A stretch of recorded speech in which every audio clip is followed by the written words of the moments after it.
So let's talk a little bit about the boundaries, so the edges of the classical habitable zone. So on the left, we have the inner edge, and on the right, we have the outer edge. So let's talk about the inner edge first on the left-hand side.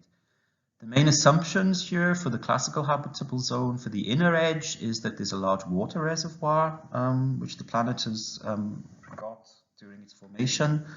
And the main greenhouse gas in the atmosphere is water. So for the inner edge, there are two important limits. The first limit is the moist greenhouse limit. So this is where, so imagine like a thought experiment where you take the Earth and you like magically shift it step by step towards the star, and you think about what happens in the atmosphere and into the climate. So the moist greenhouse limit is the region where you start to heat up the surface so much that water starts to flood into the stratosphere. The stratosphere is a cold region where most of the water in the Earth's atmosphere, 99% is in the lower region, in the troposphere, where it's kind of protected from being destroyed by UV radiation, by photolysis. But if you start to heat up the atmosphere to a point where the water starts flooding across into the stratosphere, then it will photolize and into oxygen and hydrogen, and the hydrogen can escape in the top of the atmosphere. So this water moist greenhouse limit is a limit where a large proportion of the water of the oceans evaporates, moves into the stratosphere, and is lost. At the bottom, the runaway greenhouse limit is more of a hard limit. So here, the critical point of water is reached. The critical point, which if you remember from the phase diagram I showed earlier, is the point above which the temperature and pressure are extreme and mean that liquid water can't exist anymore. So this is a hard limit, which means my temperature and pressure are so high that I can't get liquid water. So by definition, I can't have habitable conditions. So on the outer edge, on the right-hand side of the slide, in Castings 93 paper, the assumptions were I have a carbonate silicate cycle operating, which stabilizes my climate, firstly, and secondly, my main greenhouse gas is carbon dioxide in the atmosphere. So an important limit for the outer edge is the so-called maximum greenhouse limit, and this is the point, the orbit of the planet where so you can move your planet outwards over the habitable zone, and if you have a carbonate silicate cycle, it'll stabilize, the CO2 will respond and change. I'll talk about that in a minute. But you get to a point called the maximum greenhouse limit where, if you like, having a large amount of CO2 in your atmosphere as the cooling, so you're going to cool your planet if you imagine moving out to the outer habitable zone, and one way of compensating for helping against the cooling is to have a large amount of CO2 in the atmosphere. But you get to a point where you have so much CO2 in the atmosphere that it actually starts to scatter the light coming into the atmosphere, and it starts to block incoming radiation, and it doesn't act anymore as a greenhouse gas warming, it starts to cool instead. So at this point, it doesn't help you to have more CO2, and it's an anti-greenhouse effect, and it's a marker in a point in the outer habitable zone. So let's look at the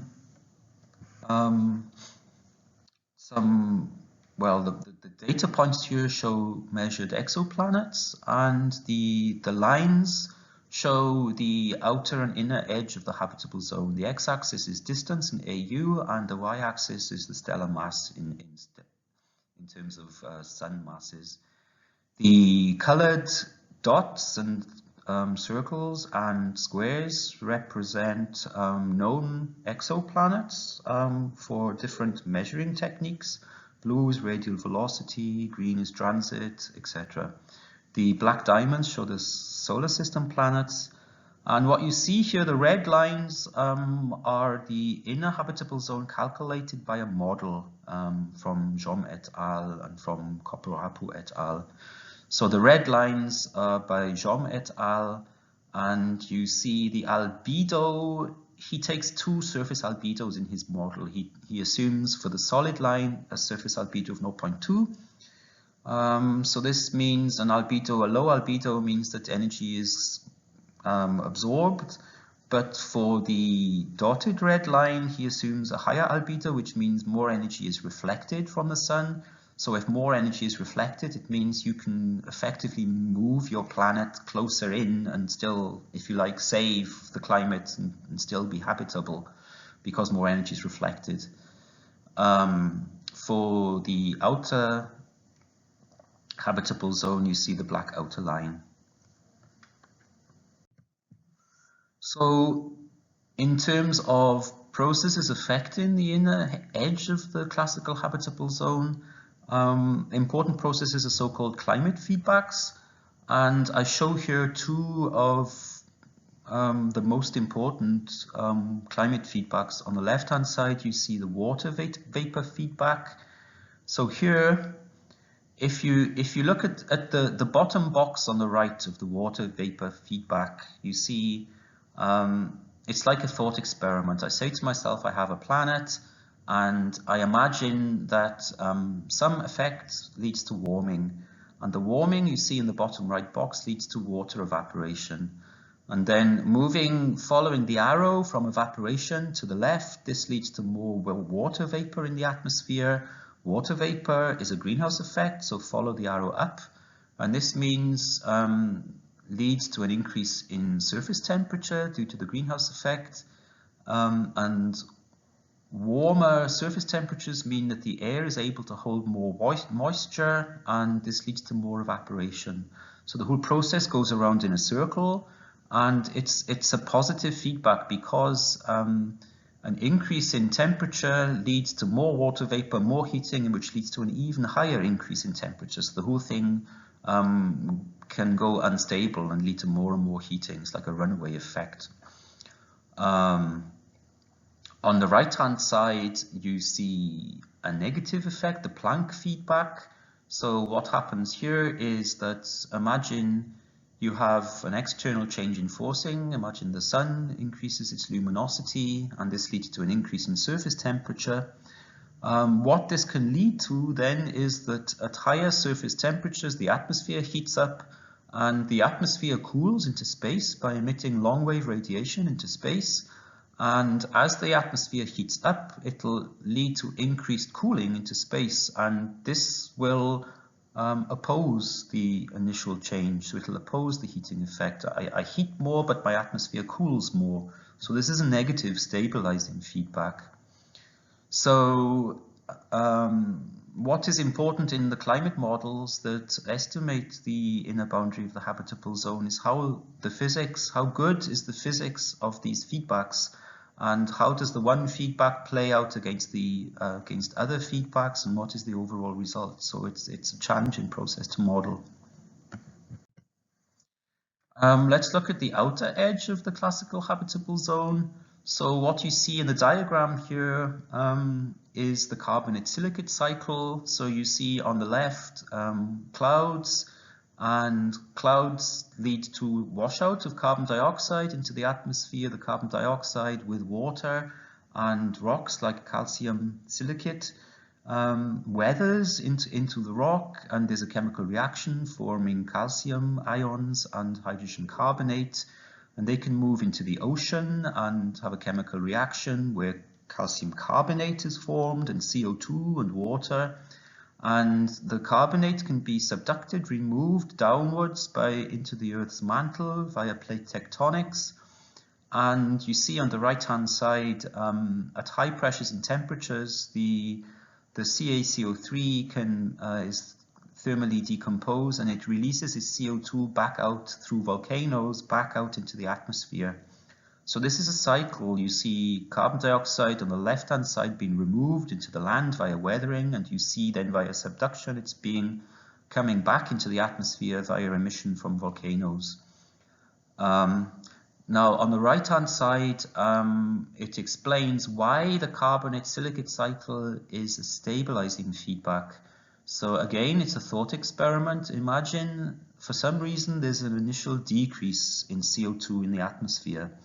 So what happens then, a decrease in CO2 will cool your surface. CO2 is a greenhouse gas, so it will cool the surface, and a cooler surface means weakened temperature gradients in the vertical and the lower atmosphere, and a weaker vertical temperature gradient means a weaker hydrological cycle. The cloud cycle is weaker because it's driven by gradients in temperature. So this leads to a slowing in the washout of CO2. There's less hydrological activity. So on the one hand, on the left-hand side of the plot, we have a slowing in the washout, but on the right-hand side, the outgassing just carries on at the same rate. Yeah, it doesn't care about like washout. So this means overall, over a long period of time, we would get an increase in CO2 because the outgassing continues, but the washout is weaker. So this means the increase in CO2 opposes the original change. Yeah, the original change was an initial decrease in CO2, so it's a stabilizing climate feedback. So if you look at the text on the bottom left, a stabilizing CO2 feedback means I can move my planet out towards the outer hot set boundary, and it stabilizes my climate. The CO2 responds and stabilizes climate, and means effectively if I include this cycle in my model, it will lead to me calculating a wider outer hot set boundary. The hot set moves outwards. So, and then as I said earlier, then at some point you will get to the maximum greenhouse limit where I have so much CO2 in my atmosphere where it doesn't help me by warming. In fact, it starts to cool because it scatters radiation and it leads to an anti-greenhouse effect. So this is a plot showing on the x-axis is the relative stellar flux, the ratio of the energy from the star divided by the energy, the S0 from the sun, the ratio. And on the y-axis you see the stellar effective temperature for different stars, from M stars at 3000 up to F stars at 7000.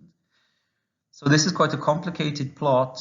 What you see, the solid lines show the inner edge calculated by different models, and the dashed lines show the outer edge calculated by different models, by different studies. The tidal locking radius is everywhere in the yellow region, and above the non-tidal locking, where the planet is non-tidally locked, is the blue region. So what you see going from left to right, you see the green line by Yang et al. This was a 3D study where he looked at the effect of planets which are rotating slowly. And then if you move over to the middle of the plot, you see another green line by Yang, and that's for fast rotators. So this is showing that depending if my planet is a slow rotator or a fast rotator, it leads to a large difference in the inner edge of the habitable zone. And this is because the rate of rotation of my planet affects how the heat is distributed from the day side to the night side. And then the different colors in the plots you see in yellow for desert planets, and you see in blue for Kopparapu at the bottom for different metallicities. So essentially this is saying where I am in the habitable zone depends upon different factors like metallicity and composition, etc. So you see the outer edge of the habitable zone, the dashed lines can go up to all the way to 0.3 S to S0 on the right hand side. So the main message here is that there are lots of model studies with different models assuming different assumptions, and the range of habitable zone boundaries that you get out is quite wide. So this plot shows the revised habitable zone from a paper by Sarah Ziegler, and again you see the radius of the orbit on the x-axis relative to Earth, and on the y-axis the mass of the star, and you see different lines. You see a green line on the inner edge of the habitable zone due to dry planets.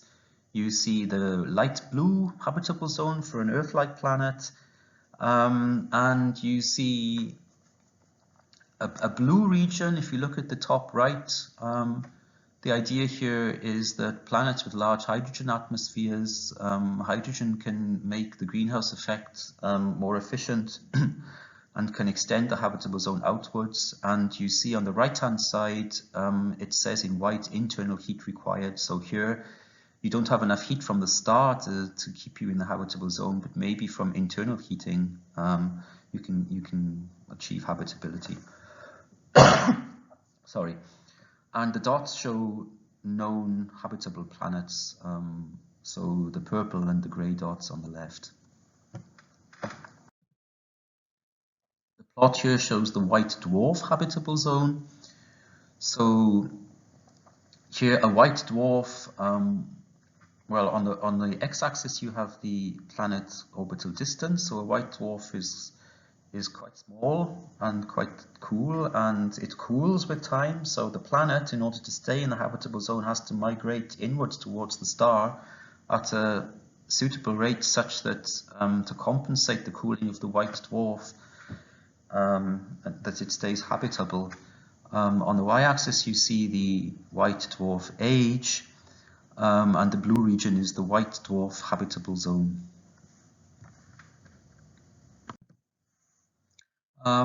Now, in an exoplanetary context, what you see here are known planets in the habitable zone, which is shown by the green band. So you see the semi-major axis in AU of the planet on the x-axis, and the stellar mass again on the y-axis. So at the top right, you see Mercury, Venus, and Earth. Earth is in the middle of the habitable zone here. The dots show known exoplanets. The different colors show different methods of finding them. And the main message here is that we already know several exoplanets which exist in the habitable zone inside the green band. Interesting cases you see at the bottom of the plot. So the red dots are the TRAPPIST system, TRAPPIST-1, which is a series of transiting planets around a cool M-dwarf. The purple dot is an interesting recently discovered planet called LHS 1140, which sits in the habitable zone and which is being studied by different models. I'll talk about that a little bit later. So this is a plot showing planet diversity. So on the x-axis is mass in Earth masses, and on the y-axis is radius in Earth radii. And the dotted lines show spheres of pure iron at the bottom, silicate in the middle, and ice at the top. So ice, silicate, and iron have different densities and have so different lines on the plot. And the dots that you see are known exoplanets, and the black horizontal lines and the vertical lines are the error bars.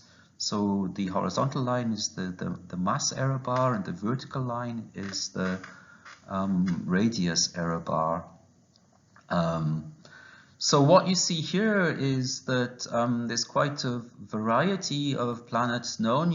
If you have a measurement of the mass and radius, then you know the so-called mean bulk density, which maybe gives you a hint. If you plot the density of the planet on this mass radius diagram, then it can give you an idea of, like, is my planet, does it have a large iron core? Is it more silicate, or is it more near the ice line? But the problem is that there are, as you see, the planets lie between the silicate line and the ice line, for example, and the uncertainty is not very well known. So this means it's a degenerate problem. We have to think about, like, so what is the internal structure of the planet, and can we get more information to break this degeneracy? I mean, the mean density, if you see the text on the right-hand side at the bottom, it gives you a hint maybe. If you have a low mean density, then maybe it's a hint that the planet has a large gassy atmosphere, which is contributing to the low density, but it's a degenerate problem. And you see there's a wide range of parameters, and the effect upon habitability is not well known. Here are some examples of known exoplanets which are being well studied recently. So Proxima Centauri-b is the closest exoplanet, and it receives 65% energy compared to Earth's incoming energy from the star. And so in order to warm the planet to habitable conditions at the surface, the model studies are suggesting we need several bar of CO2 in order to achieve habitable temperatures. You see here the plot of like the flux. So in black you see the sun, which peaks at around, well, in the yellow region of the spectrum, and compare that to the yellow line, which is for Proxima Centauri, the star. And you see on the left the strong line from Lyman alpha in yellow, and on the right hand side you see that the flux from Proxima Centauri peaks at higher wavelength ranges, more in the infrared compared to the sun. So, can we observe the habitability of an exoplanet? Well, this is very challenging, but there are ideas where it may be possible with some of the next planned generation telescopes. So a transit, so if you have a star and the planet passes in front of the star, it transits, it means the light is blocked when it passes in front of the star, and if it passes behind the star, then it's called an occultation. So then you're missing like the energy emitted by the planet, and you can, from making a measurement of a light curve of an occultation, you can get an estimate by retrieving the temperature profile of the planet. From the third bullet here, the atmospheric composition can be measured from the so-called primary transit, where the planet passes in front of the star, and then the light from the star passes through the planet's atmosphere, and you can measure in different wavelengths and get a spectrum and get a retrieval of the atmospheric composition. Optical glint, the fourth bullet point here, this is like measuring via spectroscopy the reflectivity of a possible presence of an ocean. So that would be a direct measurement of a habitable planet with a liquid ocean, but that's very challenging to do.